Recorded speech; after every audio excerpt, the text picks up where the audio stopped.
有兩個男仔 P 同埋 Q 啦，佢哋相距咧係300米嘅，跟住咧佢哋兩個咧嘅垂線咧，佢就距離一埲牆係200米嘅。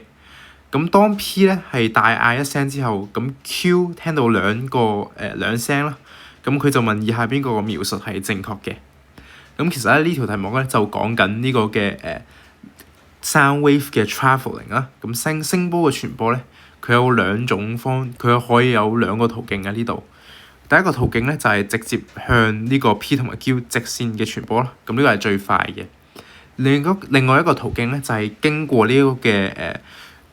呢個 P 同埋埲牆啦，再做一個 reflection 反射翻去 Q 呢個位置嘅。咁呢個時間咧係長啲嘅。咁佢就問以下邊一個陳述係正確嘅，同埋邊一聲，第一聲定係第二聲嘅叫聲係比較大聲啲嘅。咁好自然嘅係因為第一聲佢嘅距離短啊嘛，佢中間並且咧佢嗌嘅方向咧係正對住嘅，所以咧第一聲嘅音量咧係絕對大於第二聲嘅，所以 the first sound is louder 啦。所以咧 C 同埋 D 咧我哋就可以 fold 咗啦。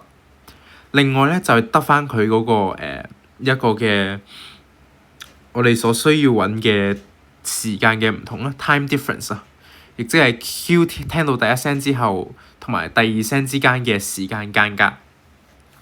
咁我哋呢個直接做一個計算啦，因為音速佢俾咗係340米每秒啊嘛，所以咧我哋就可以用 velocity 乘呢個嘅，我哋可以用一條公式啦。velocity 就等於 displacement over time 啦。咁我哋要計嘅咧就係 time 啦 ，t 等於 s over v 啦。第一個時間咧 t 紅色嘅 t 咧，紅色嘅 time taken 咧就等於300米 over 340。